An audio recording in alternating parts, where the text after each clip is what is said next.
So this is Control. Man, this is an interesting track on the album because it actually started life as a bridge from Worlds Collide, and originally that track had like whole slow parts and like a surf rock riff, and it just kind of seemed like it was dragging the whole thing down. But the parts seemed worthwhile, and there was enough substance there that I thought we could do something kind of interesting with it.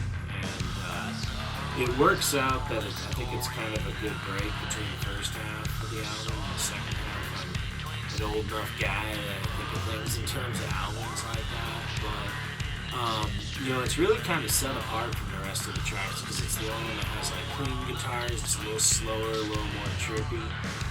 It's the first one that I used a vocal synth for, which I was very excited to do.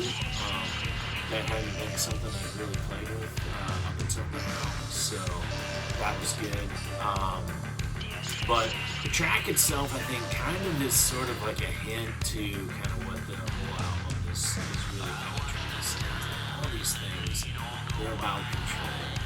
Controlling your emotions, controlling the types of things that piss you off, controlling sort of what you think about things, controlling the kinds of people that you want to hang out with, controlling how you feel about brands, all of that stuff. Ultimately, that's what we're really talking about when you break it all down is we're talking about control.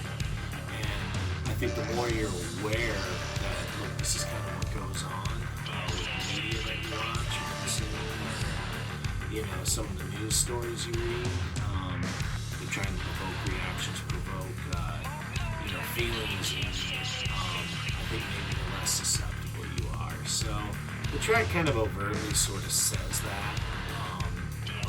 That's what the synth's doing. You can hear kind of the hints of a surf guitar in there.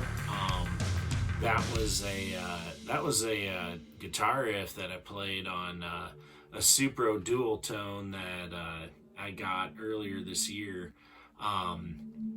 That I think worked out pretty well against there. It's one of the non kind of metal type guitars that appears on the record, but ultimately I think it's probably a good track to sort of kind of break up some of the kind of pummeling that happens between the first and second half. And tell you what, man, this is the one. You got a good joint, good bowl, some good edibles. Put this track on, you won't be disappointed, man. A lot of good airy synths to sort of make